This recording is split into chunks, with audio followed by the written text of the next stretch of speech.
Buenos días, hoy estaba blanco sobre negro visitando la exposición que Córdoba Contemporánea tiene en la ciudad, Califán, la sala de Vincosa, y que este grupo ha denominado con su comisario Islas del Mediodía.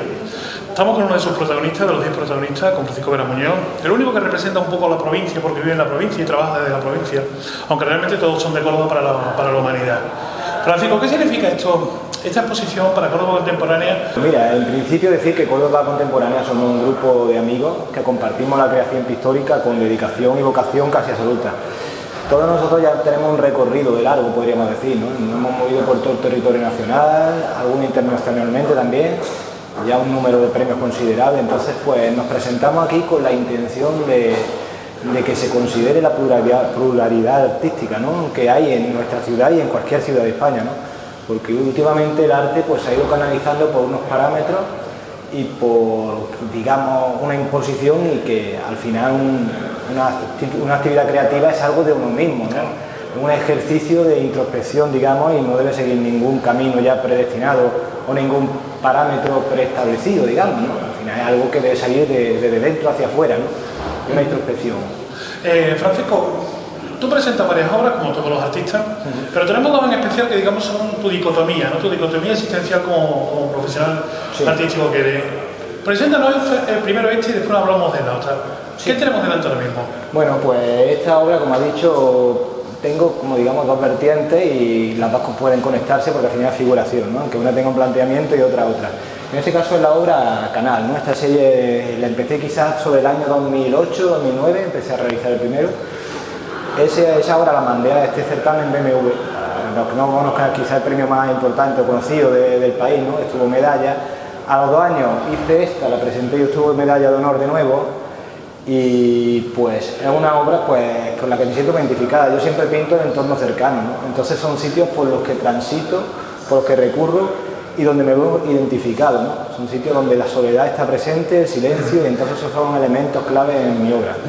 Además de que, pues claro, de la intención pictórica, ¿no? Y cómo colocar la materia, que la materia sea protagonista, porque al final el tema es una excusa para desarrollar el discurso pictórico. Pero como en toda tu obra, que ahora vemos la siguiente, que profundiza más en ello, tú trabajas la geometría, porque aquí trabajas lo que es los ángulos, la elipse, ¿no? Sí, el aspecto compositivo es algo fundamental. Yo siempre, antes de empezar una obra, empiezo desde la conexión con ese lugar emocional, digamos, ¿no? Ese intercambio de sentimientos, ¿no? Después ya alude un poco a esa forma de pensar y sentir que tengo, y en cuanto al aspecto compositivo, pues todas tienen un estudio compositivo muy meditado, digamos, ¿no? Y donde la abstracción, entre comillas, ¿no?, hace en ese aspecto geométrico, hace acto de presencia, ¿no? Vamos a ver la otra, Fran.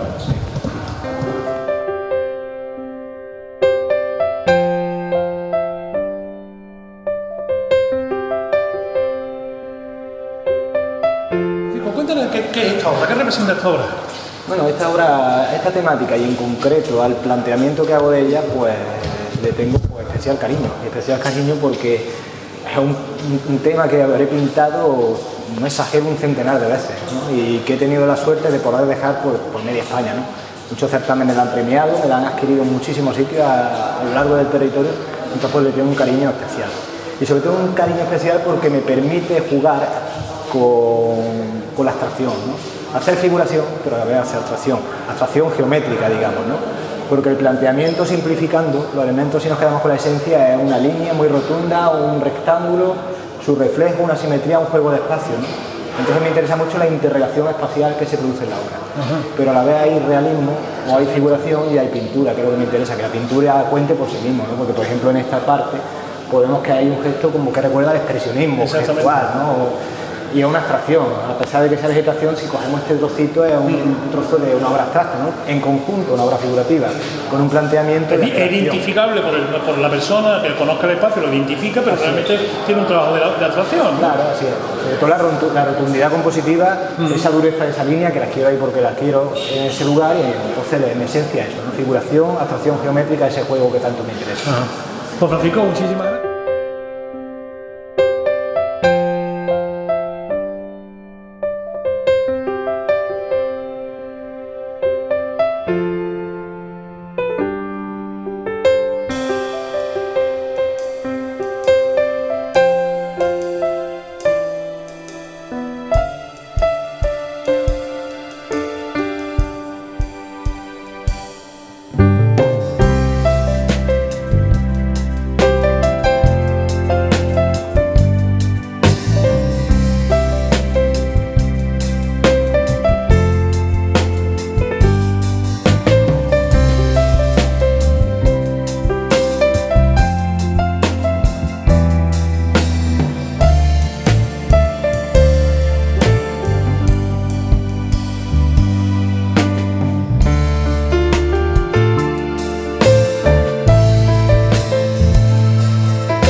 Otro de los protagonistas de esta exposición dentro de Córdoba Contemporánea, y en este caso la única representante femenina, María José Ruiz. María José, buenos días, ¿cómo estás? Muy buenos días.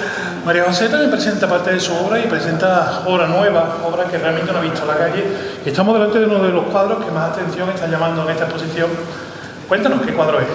Sí, es el retrato del diseñador cordobés Palomo Spain, se titula Alejandro y Paul, va Alejandro Gómez Palomo y su pareja Paul Roig. Entonces es un cuadro en el que he hecho una especie de juego. Primero tiene unas reminiscencias históricas, he querido hacer un canto a lo que es la historia del arte, y vemos como en una composición piramidal, renacentista, leonardesca, se esconde un elemento surrealista que inicialmente casi ningún espectador ve. Entonces, si vemos, Alejandro tiene 3 manos en la obra, pero claro, casi nadie la ve. ¿Por qué? Porque la fuerza de la composición leonardesca es tal que asume ese elemento extraño y queda perfectamente asimilado, ¿no? Embutido en la obra. También he querido representar lo que es la relación creador-musa. Paul Roig, con esa belleza, él es modelo, también es la pareja, ¿no?, de Alejandro, y claro, Paul representa la belleza, ¿no? Y si vemos, es la belleza, es la musa la que coge al creador, le coge de la rodilla, le coge de la mano. Sin embargo, hay una determinación creativa por encima de todo ese dolor que obviamente a los artistas nos emociona tanto, esa belleza. Yo he editado hace poco, ha salido ya de imprenta mi catálogo, y precisamente lo he llamado el látigo de la belleza, ¿no? Ese látigo de dolor de la belleza. A pesar de eso, vemos la determinación creativa en esa tercera mano, que por la posición nos recuerda un poco a la creación de Adán, de Michelangelo. Y como digo, en el cuadro pues hay reminiscencias renacentistas en la composición, barrocas en el color, del romanticismo en ese áurea, en ese ambiente, y también la temática, e incluso, como hemos dicho, hay elementos surrealistas que nos podrían llevar, pues, obviamente, a esos pintores como René Magritte, Claro. En fin. ¿Qué más te puedo contar? Queremos que nos hablamos también la importancia, ahora ya un poco hablando en general, la importancia que tiene esta exposición para vosotros, como de eso, el poder exponer ya en una sala como esta, que Córdoba Contemporánea ya puede llegar. Sí, la verdad que ha sido, no lo sé, un hito importante en nuestras carreras, porque obviamente es una sala magnífica, preciosa, está muy bien situada, tiene un espacio expositivo muy homogéneo, muy lineal, y la verdad que aquí los cuadros están muy bien expuestos, muy bien cuidados, y para nosotros ha sido, la verdad, motivo de una gran alegría que los artistas cordobeses podamos disfrutar de una sala que es pública y que es de la ciudad, que es para que la disfrutemos no solo los artistas, sino sobre todo el público, que tú, como sabes, pues en la inauguración fue un lleno total. Sí, fue bestial. Vamos a ver otro de María José. Bueno, María José, hemos pasado de un canto a la homosexualidad que tú estabas comentando. Obviamente en la historia del arte no hay una fórmula así expresa de exponer, ¿no?, una relación homosexual entre dos hombres. Sí que, por ejemplo, en La mirada del otro, la exposición que hubo en el Museo del Prado, creo que fue este año pasado, pues hay ciertas sutilezas compositivas en las que se intuye, pero así retratos de parejas homosexuales abiertamente, la verdad que yo personalmente no conozco. Bueno, a lo mejor fotos de los bailes, en fin. ¿Y este sí pero lo es? este sí lo es, en ese sentido. ¿Qué nos planteas aquí?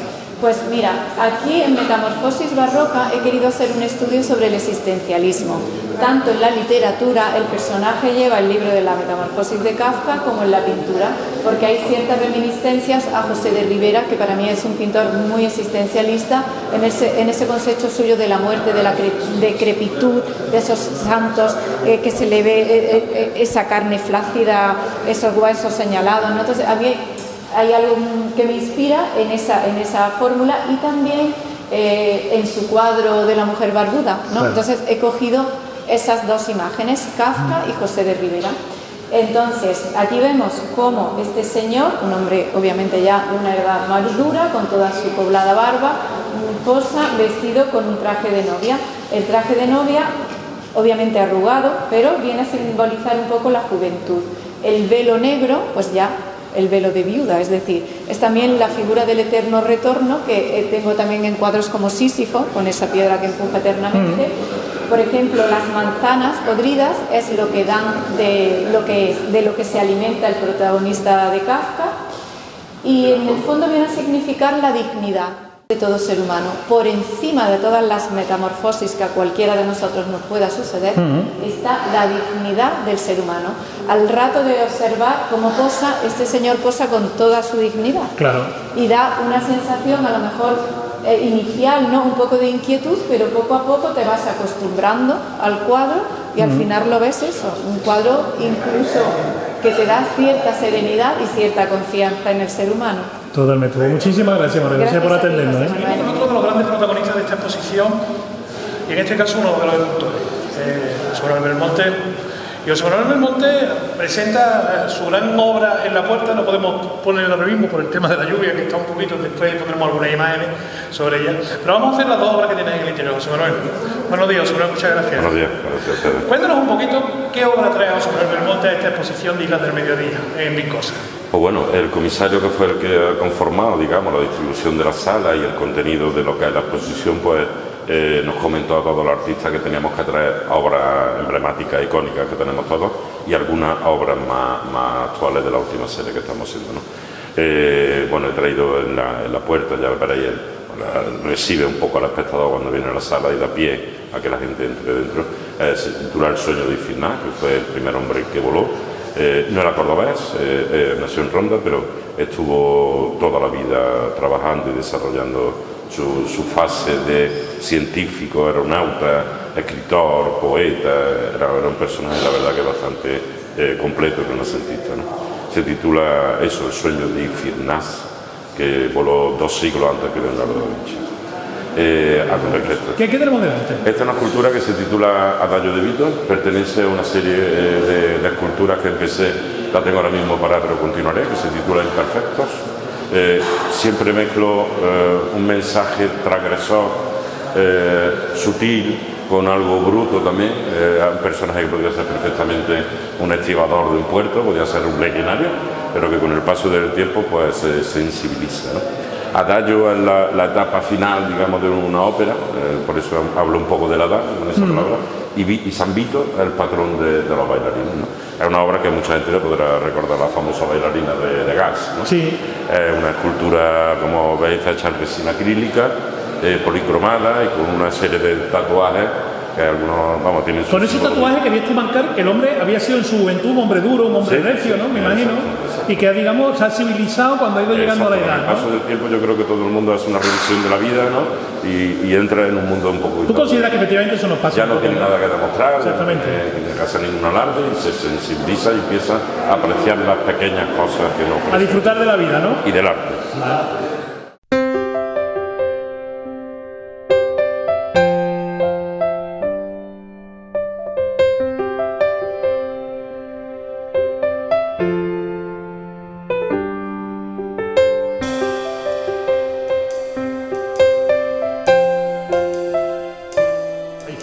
Cuéntanos esta obra.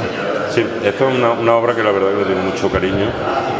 Se titula Jaque Mate. Simboliza a un personaje mayor, un hombre mayor. El tablero simboliza la vida de una persona, de cómo según mueva la ficha así te va en la vida, ¿no? Y él al final le he querido dar un mensaje optimista y él le da jaque mate a la vida, con lo cual su vida ha tenido sentido y él ha salido victorioso, ¿no? Es una pieza en resina de poliéster, policromada también. Y aquí juego también mucho con el tema del equilibrio, ¿no? De dejar la obra en suspensión, apoyada solamente en un punto, un alarde, digamos, de ingeniería casi, ¿no? Desafiando incluso la gravedad. Ajá. ¿Qué importancia tiene este tipo de exposiciones para un grupo artístico como vosotros? Pues yo creo que muchísimo, para nosotros y para la sociedad cordobesa. Para nosotros lo que queremos conseguir con el grupo es tener visibilidad, ¿no? Somos artistas de diferentes, que nos tocamos diferentes técnicas, con diferentes lenguajes, distintas caligrafías, pero tenemos un nexo de unión que es la pasión por el arte, la profesionalidad, y son artistas casi todos que han conseguido premios a nivel nacional e internacional de los más importantes. Y bueno, quizá en Córdoba, debido a la falta de espacios expositivos, de galerías privadas, pues bueno, hemos decidido dar este paso un poco reivindicando la cantidad de artistas que tenemos en Córdoba de calidad. Hay que recordar que Córdoba siempre ha sido cuna de artistas desde la época musulmana, digamos, ¿no? Es un poco la finalidad de esta exposición. Para Córdoba yo creo que va a ser un antes y un después. Yo creo que no somos conscientes de lo que estamos consiguiendo con esta exposición.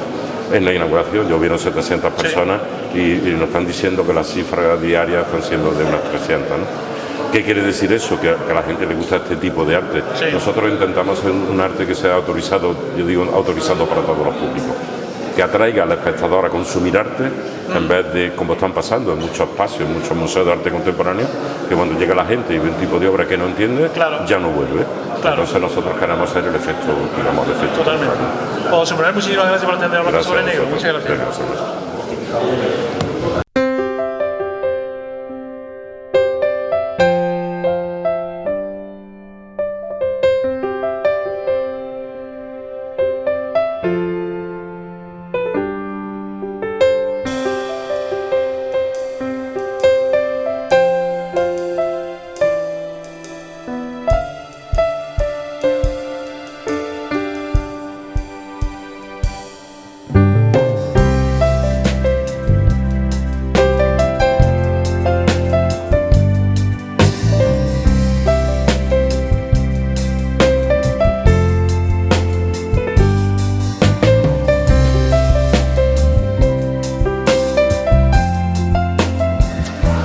Continuamos con otro de los fundadores de Córdoba Contemporánea en esta exposición de Islas del Mediodía en Vincorsa. En este caso, Francis Arroyo Ceballos. Buenas tardes, Francis, ¿cómo estás? Buenas tardes, bien. Francis, a ti quisiéramos hacerte la primera pregunta de la importancia para una ciudad como Córdoba de que se haya fundado Córdoba Contemporánea y que haya conseguido tener esta sala expositiva para exponer su obra. Pues es muy importante por cuanto ese es el reclamo que hacíamos, el interés por coger y que hubiese la ausencia ahora mismo de salas privadas, casi no queda ninguna, era el interés de sumarse es para intentar que haya más movimiento artístico en la ciudad, ¿no? Sobre todo, y ya no para nosotros, sino para las generaciones que vienen detrás. Cuéntanos un poco qué obra has traído tú a esta exposición, qué selección habías hecho dentro de tu amplia producción. Yo he traído principalmente dos series, la serie Ambientes, que es la más conocida mía, que supone como un motivar a la sociedad, ¿no? Toda mi obra está reflejada en lo social, en los movimientos sociales. Desde hace 15 años intento reflejar eso, entonces toda mi obra va centrada en ello. Entonces está la serie Ambientes, que es más colorista, que llama más la atención, y la última serie que tengo, que es la teoría del caos, que es ese movimiento social que lo que ha hecho es cambiar, es un poco más pesimista, es un poco más variando en forma, en fondo y formales, incluso la tonalidad ha bajado, es más tenue, es más triste, es más por estos caos que estamos viviendo, ¿no? Tienes dos obras, detrás de tu espalda tienes dos obras completamente distintas, además con técnicas distintas y tal, ¿no? Digamos un poco que es, una va hacia la otra va hacia la una. ¿Cómo identificaríamos estos dos tipos de planteamientos en tu obra? A mí, mi obra es la llamada del momento. Entonces, insisto, como he dicho antes, a mí una obra muy colorista, incluso muy tenue en elementos, pero conforme al tiempo, la sociedad, el movimiento social o la edad, cualquiera sabe, ¿no? Me han provocado que esto un poquito más pesimista, ¿no? Yo de por sí soy un poquito pesimista, ¿no? Pero bueno, soy una persona alegre, pero lo que provoca el ver los movimientos sociales de la época es caos. Entonces, por eso de ahí toda esta serie que me está ilusionando mucho, que es mucho más matérica, pues es el movimiento social que se desarrolla ahora mismo a nivel mundial, ¿no? Vamos a ver un poco también tu obra escultórica, esa relación que puede tener esta obra escultórica dentro de esa obra también pictórica, ¿no? Esta obra pues simboliza eso, ¿no? Toda mi teoría del caos es como mucho refleja la sociedad, refleja la persona, refleja el simbolismo ese, ¿no? Esa metáfora, ¿no? De lo social. Entonces, pues esta escultura, por ejemplo, está claro que acompaña ese reflejo social, ¿no? La gente, lo que está más arriba, lo que está más abajo, lo que está más inclinado, lo que está todo indica eso, ¿no? Mi preocupación o mis pensamientos hacia todo lo que simboliza lo social actual.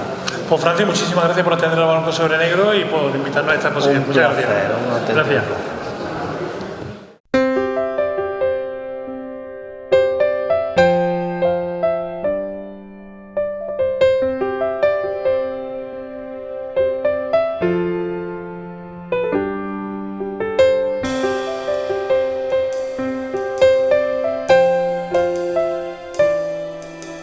Ahora estamos con otro de los artistas de esta magnífica exposición que se puede ver en Mingosa, y es José María Serrano Carriel, que además le gusta usar los dos apellidos. Sí. Eso está bien. José María es otro de los escultores, ¿no? Es otro de los escultores con Samuel Belmonte que participan en esta muestra, y un miembro importante junto con sus hermanos dentro de Córdoba Contemporánea. Cuéntanos un poquito la importancia que tiene para los escultores tener un grupo artístico como este, digamos que un poco os arropáis uno como otros. Sí, bueno, es algo muy necesario, porque el artista y sobre todo el escultor, porque por el proceso tan tedioso de la realización de una obra, pues al final te aíslan mucho, y es necesario que nos vayamos uniendo y para tener las perspectivas distintas no solo del mundo del arte, sino de la vida en general. Claro. Cada uno tenemos una visión, y unirnos aquí es lo que nos hace más fuertes a todos. Aprendemos el uno del otro y al final nos enriquecemos vivimos más el arte si cabe. Y luego Córdoba Contemporánea es la reivindicación que hacemos aquí en Córdoba de que el arte pensado, el arte que conlleva un esfuerzo que hasta ahora ha estado un poquito denigrado, pues hacer ver que no, que nosotros porque hagamos figuración o hagamos una obra más densa no quiere decir que no sea la obra contemporánea, al revés. Yo considero también que no hay nada más contemporáneo que Velázquez, Claro. Así que... Exactamente. Bueno, te encuentras al lado del último que llegó Sí. a esta exposición, que es tu última obra. Cuéntanos un poquito quién es, qué representa. La última obra es Prometeo, es el titán Prometeo, que le robó el fuego a los dioses para dárselo al hombre. Es una alegoría que le regala el conocimiento, y como tal, pues yo lo que he querido expresar esa magnificencia de esa grandiosidad de Prometeo, ese sentido, por eso es tan grande, tan desproporcionado. Vemos como la parte izquierda de Prometeo empieza a salir una llama, forma luego el pelo, pero ahí está la llama, ese es el fuego de los dioses. Y es como reivindicar que el conocimiento es necesario, que lo que ha hecho al mono evolucionar ha sido precisamente el conocimiento, y que ahora precisamente ese conocimiento está tan denostado. Ahora volvemos hacia atrás y parece que la tradición es más importante que el conocimiento. La tradición tiene su importancia, pero el conocimiento tiene otra importancia más. Eso. Cuéntanos un poco este cambio, ¿no? Este cambio de una obra a otra.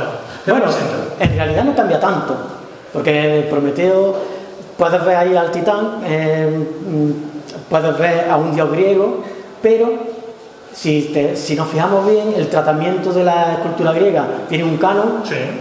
Aquí he intentado ser fiel a ese canon, pero modificándolo de estatuaria. La estatuaria se cambia por un punto contemporáneo basado más en el cómic, en el cine, en las referencias que prácticamente yo he vivido. Sí. Y en esta, por ejemplo, en esta pieza, una de las primeras obras que hice porque me apetecía, porque cogí un pedazo de plastilina y de la plastilina fue creciendo y fue dando forma, y la misma escultura me iba diciendo qué es lo que quería. De hecho, tiene 3 dedos porque la misma obra me pidió 3 dedos. Yo modelé 4 o 5 y me decía, no, yo quiero 3. Y al final, pues es una criatura. Esta pieza es una obra que nace de la imaginación más pura, sin sin nada que la tape, sin nada que totalmente libre. De todas maneras, tú disfrutas con los animales, aunque sean fantásticos y no fantásticos, porque tienes ahí el ejemplo del rinoceronte que te lo vimos en otra exposición y tal. Claro, o simios. Yo me baso en la anatomía, como me baso en la anatomía, como tú dices, me encantan los animales, por eso me encanta el hombre. Porque no somos nada más que otro animal más. Y claro, la diferencia está en que no intento tapar los orígenes, no intento tapar lo que bebo, sino que lo muestro tal y como sale y ya está, sin problema. De hecho, de esta obra es una obra personal mía, la tengo en casa, no suelo mostrarla mucho, pero tiene otra historia más. Cuando tuve mi hijo, José Manuel, pues decidí hacerle un cuento, porque a él siempre me preguntaba, papá, ¿esto qué es? Y le hice un cuento. El cuento se fue alargando y se ha convertido en una novela. Y ahora se ha convertido en una novela histórica con tintes fantásticos. Es curioso cómo el arte se va de un lado, pasa al otro y va cambiando. Como siempre te he contado también muchas veces, como el niño del vial, el gigante y el niño del vial, surge con una música concreta de Tata Paulo, la de Conan el Bárbaro, con esa teoría de la civilización. Yo creo que esa obra no se entiende del todo si uno no está delante de esa escultura y escucha esa música. Cuando se escucha esa música y se está al lado de esa obra, entonces tiene sentido real, el sentido real que yo he querido darle a esa obra. Claro. Y nada, esto es prácticamente dejar fluir la fantasía y sin más. Bueno, José María, muchísimas gracias por atendernos. Gracias a ti. Gracias.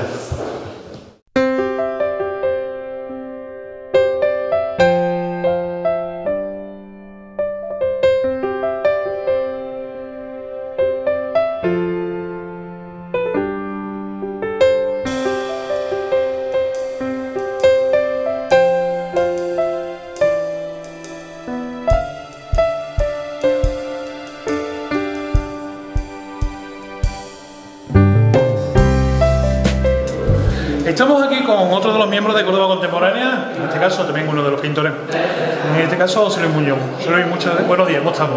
Buenos días, muy bien. José Luis, cuéntanos un poquito cuál es tu perspectiva de la importancia de que Córdoba Contemporánea ya pueda exponer en su ciudad, pueda mostrar a los cordobeses, porque además está siendo en estos primeros días un éxito de público. Pues ha sido una importancia enorme, ha sobrepasado nuestras expectativas totalmente. La respuesta del público podríamos decir que casi que nos abruma. Y es muy importante, ya no solo para nosotros, para lucirnos en esta exposición, ¿no? Sino que es importante para que el público vuelva a asistir a las salas, que últimamente quizá debido a las cosas que se exponían, no sé, parece que el público estaba dejando de asistir tanto a la sala y esto lo que queremos es que abra un poco brecha de recuperar tanto al público como las oportunidades a otros artistas a entrar en las salas institucionales que estaban hasta ahora un poquito vetada artistas de Córdoba, a los artistas de la ciudad, ¿no? Artistas de la ciudad, ¿no? José Luis, ¿cuál es tu propuesta que traes dentro del grupo? ¿Cuál es tu propuesta que traes a esta exposición? Bueno, pues aparte de estos 3 grafitos que hay aquí, que es grafito puro sobre tabla preparada, es la última obra que he hecho, y de dibujo solo, una serie sobre replicantes, robots que han alcanzado ya un nivel de inteligencia tal como para cuestionarse las eternas preguntas del ser humano, muy inspirado en Blade Runner, Westworld, Isaac Asimov, los clásicos de la... A mí me daban referencia algunos en otra exposición tuya que estuve, casi Star Wars también, muy cercano a Star Wars. A mí me gusta mucho fusionar las influencias de mi época, como son el cine y la literatura de ciencia ficción, con la técnica y la estética de los clásicos del Renacimiento, la pintura holandesa, que es lo que he mamado en cuanto a, digamos, a arte con mayúsculas y estéticamente más me interesa técnicamente, ¿no? Fusionarlo con esos motivos, esas influencias del cómic, del cine, de la ciencia ficción. Aquí nos está mostrando una obra en blanco y negro, tenemos una obra a todo color. Cuéntanos un poco la otra obra a todo color. ¿Qué quiere representar, además de amplio tamaño, grande? formato muy grande, diría yo, porque de largo no sé cuánto tiene incluso. Tiene Pues son más de 3 metros. más de 3 metros, ¿no? Ese en concreto es de, bueno, traigo varias obras a color. Sí, vamos, esa es que está aquí, claro. Sí, sí. Aparte de esta traigo varias a color. Y esa en concreto que me dices es un cuadro con dos significados. Por un lado representa la escena de la merienda de Locos, de Alicia en el País de las Maravillas. Y aprovechando ese movimiento que hacen los personajes para cambiar de sitio en la mesa, he hecho una secuenciación de forma que componen al final 13 personajes y representa como doble lectura una última cena, como una última cena de Locos, en la que comparten mucha simbología de los elementos que se pueden encontrar en el cuadro, tanto del libro de Alicia como los elementos clásicos de lo que sería una última cena. Tu obra sigue, digamos, tu proyecto de obra, tu continuación en la obra sigue los dos caminos, sigue tanto el color como el blanco y negro, porque tú te encuentras muy cómodo en ambos aspectos, que tanto en el dibujo como en la pintura, ¿no? Sí, sí, sí, porque de todas formas, aunque trabaje a color, mi técnica de color está muy basada en el dibujo. Claro. Yo parto siempre de un dibujo muy exhaustivo, muy detallado, a grafito, y el color lo voy incorporando a base de veladura, de capas muy finas de óleo, transparentes, un poco con la técnica del Renacimiento, la técnica de Leonardo, de los grandes maestros. ¿Da la sensación en algún momento que son hasta esmaltes de alguna manera, como si fueran esmaltadas? ¿Dan esa sensación al no conocedor de la técnica? Podría darlo, ¿no? Sí, porque eso lo aporta la transparencia de la veladura, que hace como que la luz, en vez de ser emitida por la propia pintura, viene de atrás, viene del fondo. Y eso te da un poco la sensación como de esmalte, de vidriera. Incluso, exactamente, de vidriera, en algunos casos, ¿no? Esa transparencia de la veladura siempre me ha fascinado desde que la descubrí en la pintura de los grandes maestros del gótico, del Renacimiento. Y es lo que me atraía a mí, traerlo a los materiales de hoy día. Y con una estética de hoy día, claro. Bueno, pues vamos a ver esa obra un momentito, ¿no? Y nos la muestran un poquito. Sí, bueno, esta obra pertenece a la serie de Alicia en el País de las Maravillas, una exposición que hice hace años en Córdoba. Y en este cuadro en concreto represento tanto la escena de la merienda de Locos, en la que los personajes van cambiando de sitio, y al secuenciarlo y componerlo de esta forma, estoy jugando a representar a la vez la Santa Cena, como una última cena de Locos, en que hay unos personajes también. Digamos que Alicia es la única que tiene su espacio y el resto están los locos que se van pegando. Es como el centro total de la composición, con el reloj astronómico detrás, que también pues te lleva mucho a una carga mística, simbólica, el uso del pan de oro detrás. El tratamiento está muy influenciado quizás por el descendimiento de Van der Weyden, sea la obra que más influencia pueda tener esta obra en concreto, en el tratamiento ese del pan de oro, del simbolismo, de incluso el tratamiento del color de una forma muy escultórica, más que un tratamiento más fotográfico, ¿no? Y la serie de símbolos ocultos que hay tanto en esa obra de Van der Weyden como en esta, ¿no? Sería como un poco el referente mío a la hora de buscar esa inspiración o ese referente, ¿no? Pues José, muchísimas gracias por atendernos hablando sobre negro. Gracias.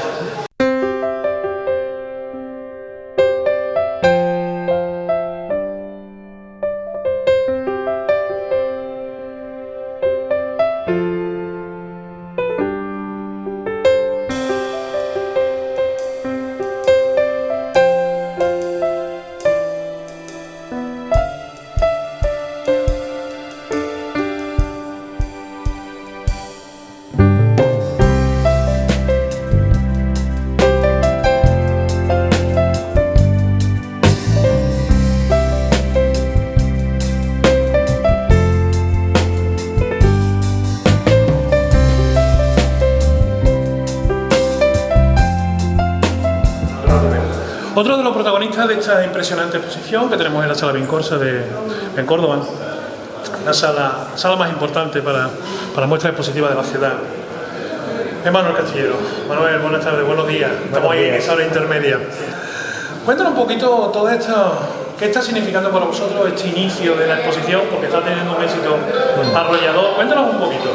Pues bueno, la verdad es que es una maravilla el poder exponer estas obras, que muchas de ellas pertenecen a colecciones privadas o pertenecen a colecciones donde han sido premiadas, y reunirlas por primera vez aquí en Córdoba, poder mostrar un trabajo que que a lo mejor fuera de la ciudad, en Barcelona, en Madrid, en Japón, se conocía, pero que aquí, por ejemplo, no se había tenido la oportunidad de exponer. Y quien dice, también habla de los compañeros que también han estado fuera de la ciudad, su obra, y que ahora pues, por fin se pueden reunir y se pueden mostrar ese trabajo continuado de años que de forma callada, de forma larvada, se ha tenido por parte de todos los miembros del grupo, y que por una vez ya sale a relucir aquí en nuestra ciudad. Tú, de todas maneras, si tuviste la fortuna de exponer hace poco en la ciudad, tuviste una maravillosa exposición con otros compañeros también, y donde parte de esta obra pudimos verla y disfrutarla de verdad, porque la obra merece la pena. Cuéntame un poquito cuál es tu propuesta pictórica, porque es muy específica la propuesta pictórica que nos has traído. Cuéntanos un poquito. Bueno, para empezar, la propuesta es el propio disfrute de la creación. O sea, yo creo que para pintar uno no puede pintar, esculpir, escribir, no puede pensar en un modo de obtención de beneficio económico, sino de disfrute, de creación pura en el sentido de moverse realmente por lo que uno necesita expresar. Yo he sido un paisajista, eminentemente sin necesidad de contar nada, pero llegó un momento en el que sí me apetecía contar algo. Y como antes explicaba en la visita, ese pozo de literatura, de ciencia ficción, de esos referentes pictóricos que uno bebe, como puede ser Turner o puede ser Gaspar Fiedrich, pues, al final eso surge, y esa mezcolanza de todo ese maridaje de un tema, de otro tema, al final pues surgen esta serie de paisajes. Porque es muy sorprendente, porque es una serie de paisajes, pero dentro de espacios, digamos, urbanos, ¿no? Sí, hay palillo la naturaleza por lo urbano, además son sitios perfectamente reconocibles, ¿no? Sí, me gusta jugar, es un juego distópico, un juego en el que encontramos elementos perfectamente reconocibles, elementos que hoy en día nosotros los conocemos llenos de vida, y simplemente es una reflexión sobre la capacidad del poder y de la sociedad. La sociedad tanto en concepto económico, político, cultural, al igual que los paisajes románticos del siglo XIX, siglo XVIII, esos pintores británicos que viajaban en Egipto, que viajaban a Italia, que recorrían Andalucía, buscando esa Andalucía antigua, árabe, que perdida. Hago lo mismo, o intento hacer lo mismo, pero con un futuro, con una sociedad que todavía es permanente, que todavía está viva. ¿Tú crees que este concepto no pensará mucha gente, porque yo en cierta medida lo veo como positivo absolutamente, pero puede pensar la gente en un momento dado que es la negatividad ante el futuro? Sí. Porque yo lo veo como una posibilidad, a mí que si la naturaleza se conviene a la ciudad sería fantástico. Sí, ahí al espectador me gusta dejarle margen. Sí. Para mí personalmente no tiene absolutamente nada negativo. O sea, una sociedad se construye sobre los cimientos de otra. Claro. O sea, uno va a Itálica y ve Itálica y no siente pena. Claro. O sea, siente, al revés, siente sorpresa, sienten una melancolía, un amor por esa belleza decadente. Creo que la decadencia hay muchísima belleza, claro. Y para nada, o sea, sobre las ruinas de una sociedad extinta se va a construir un mundo futuro, claro. En este caso puede ser humano, puede ser natural. Nosotros tenemos que entender, no podemos ser egoístas, pensar que somos los dueños de este sitio, de este planeta. Al final pues o prevaleceremos o desapareceremos, claro. Pero de una forma u otra la vida va a seguir. Tenemos o no tenemos nosotros. Sí. Pues Manuel, muchísimas gracias por atendernos y que tenga esta obra tan maravillosa. Gracias a vosotros, muchas gracias. Bien. Otro de los protagonistas de esta exposición es Francisco Escalera. Francisco Escalera también es uno de los grandes pintores de Córdoba, de la actualidad, de esta Córdoba contemporánea tan importante, y al cual lo queremos preguntar primero por eso, por la importancia que tienen este tipo de exposiciones, este tipo de fusiones de grupos, para que una ciudad vaya siendo conocida también fuera de la ciudad, como, oye, pues una generación de gente que estáis trabajando juntos. Cuéntanos un poquito esto, la importancia que tiene, y muchas gracias por atendernos. Nada. Bueno, pues esta exposición nosotros la pensamos siempre para mostrar tanto al público cordobés como nacional o internacional que hay otra realidad posible. Es decir, nosotros lo que queremos es mostrar un abanico amplio de nuestro grupo, que somos muy heterogéneos dentro de la figuración, realismo o la abstracción, pero que todos tenemos un nexo común, de que somos amigos, vivimos en Córdoba y trabajamos en Córdoba. Entonces, queríamos enseñar un poco ese abanico, ampliarlo, para que el público pueda disfrutar de otras realidades, de otras artes. Esa era nuestra búsqueda. ¿Cómo es que habéis conseguido, digamos, que suele hacer mucha gente escoger el vuelo e irse, manteneros en la ciudad, en una ciudad que digamos que de alguna manera os perjudica por la falta de espacios expositivos, por la Sí. y sin embargo habéis estado manteniendo aquí? ¿Qué os lleva dentro para seguir manteniéndolo en una ciudad como Córdoba en este caso, no? Sí, sí. Bueno, yo creo que lo principal es porque Córdoba es una ciudad, aparte de bella, es una ciudad que se vive muy bien. Es una Muy ciudad, cómoda, ¿no? es una ciudad cercana, cómoda, barata. Y sobre todo tiene ese aire, algunas veces yo lo llamo como decadente, Sí. que a mí me gusta, Sí, sí, y sí. que se vive muy bien, en una palabra. Entonces, lo que nos hemos movido pues por España y por fuera de España y tal, cuando llega aquí a Córdoba es un sitio para crear estupendo. Bien es cierto que ahora mismo estamos con una carencia, yo diría que total, de espacios expositivos y sobre todo de galerías profesionales, porque yo que trabajo solamente con galerías profesionales, Sí. yo hace 30 años, pues por ejemplo, yo estaba trabajando con 14 Sí. galerías de arte. Y ahora mismo aquí en Córdoba sabéis que hace 20 años había como 6 galerías de arte privadas, aparte de las que tenía Caja Sur, aparte de las municipales, y en cambio ahora, pues fíjate qué panorama tenemos. Nada. Claro, nada, exactamente. A ver, vamos a ver dos de tus obras, una de ellas la que está en la sala común. Cuéntanos esta obra cuál es. Sí, esta obra es un paisaje industrial que pertenece a la serie Déjà Vu, donde en esta serie lo que me interesa sobre todo es los aspectos, es decir, como de una realidad vigente, es decir, de una realidad que la tenemos. Esto, por ejemplo, está tomado de la estación de Luque, cuando vas para Priego de Córdoba, Sí. por ejemplo, que yo voy de vez en cuando. Me interesó mucho porque está así, son paisajes industriales un poco abandonados, pero que me gustó la composición, me gusta un poco, hay un guiño a todo el realismo americano que me interesa, como Hopper y toda esa pintura, pero bien que aquí, en la serie Déjà Vu, por eso se llama así, después de una recopilación de documentación previa, de dibujos, fotografía y demás, cuando yo me pongo a trabajar en la obra en el estudio, me la llevo a mi terreno. Claro. Como en esta serie se creó con un cielo, porque esto era un día de sol con el cielo azul, Maravilloso, claro. es decir, normal, era un día normal y fantástico.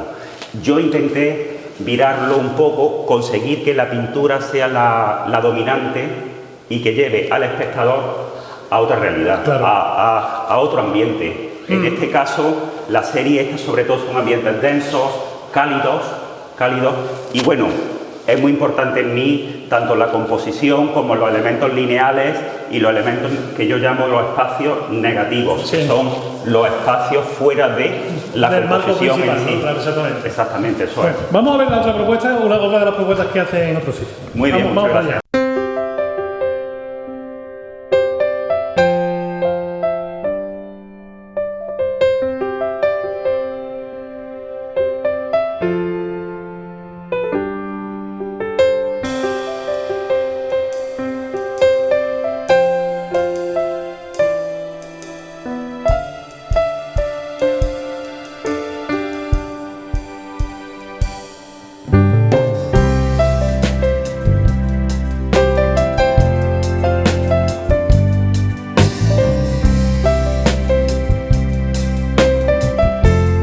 Francisco, esta es otra de tus propuestas, esto es un tríptico, digamos, Sí. esta entrada. Es un tríptico italiano, ¿no? Sí, Bueno, exactamente. Cuéntanos un poco cuál es la propuesta que hace en este tríptico. Sí, pues bueno, Estamos en la obra central del Sí. tríptico. Sí, pues estas tres obras sobre Italia las he hecho expresamente, eran obras inéditas y las he hecho expresamente para esta exposición. Esta serie viene de hace 2 años, que estuve allí en Italia y me interesó mucho porque sobre todo a mí que me gusta mucho la arquitectura y el juego que hace con los elementos abstractos, que en este caso sería el agua, entronca directamente con mi serie más conocida sobre Guadalquivir. El lenguaje sigue siendo el mismo, que es cómo el río o cómo el agua vertebra la ciudad, vertebra el paisaje y cómo a través del agua el paisaje se va modificando a lo largo de la historia. En este caso, los 3 paisajes sobre Florencia, Roma y Venecia, lo que me interesaba precisamente es también buscar los diferentes ambientes, las diferentes luces, las diferentes ambientaciones que hay en cada ciudad. Igual que aquí Córdoba tiene una luz. Como el nexo de unión del agua. Claro, claro. Y como aquí, que Córdoba tiene una luz muy especial que es distinta a la de Sevilla, a la de Cádiz, a la de todas las ciudades, allí pasa exactamente igual, claro. Y la luz de Florencia, por ejemplo, a mí me interesó mucho, ¿no? Por una luz diáfana pero opaca. Parece una contraposición, pero no lo es. Y se veía. Luego, yo lo tomé precisamente desde el punto de vista contrario al más turístico. Es decir, yo lo tomé desde Puente Vecchio hacia la Galería de los Uffizi, porque lo que me interesaba es toda esa serie de arquitectura, de connotaciones y sobre todo dar la sensación, que ya lo hago en toda mi obra, de profundidad.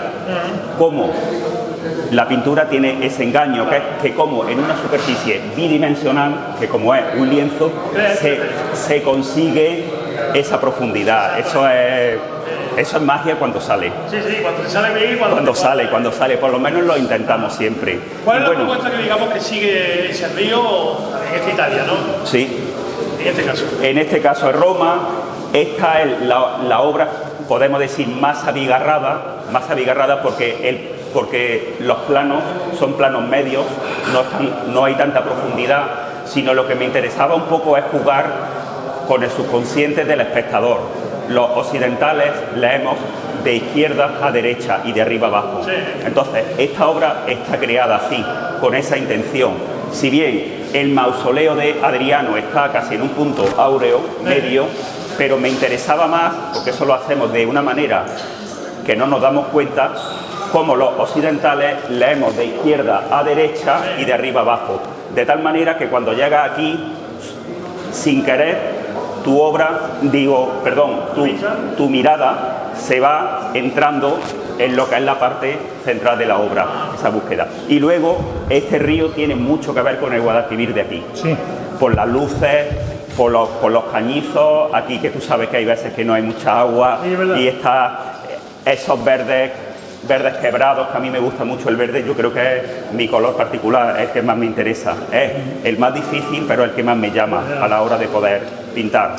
Y cómo hay toda esa ambientación, que luego cuando te acercas nos damos cuenta que es una pintura fresca, tocada y dejada así. No hay mucha, que como ya he dicho antes, no hay mucha cocinilla, no hay mucha...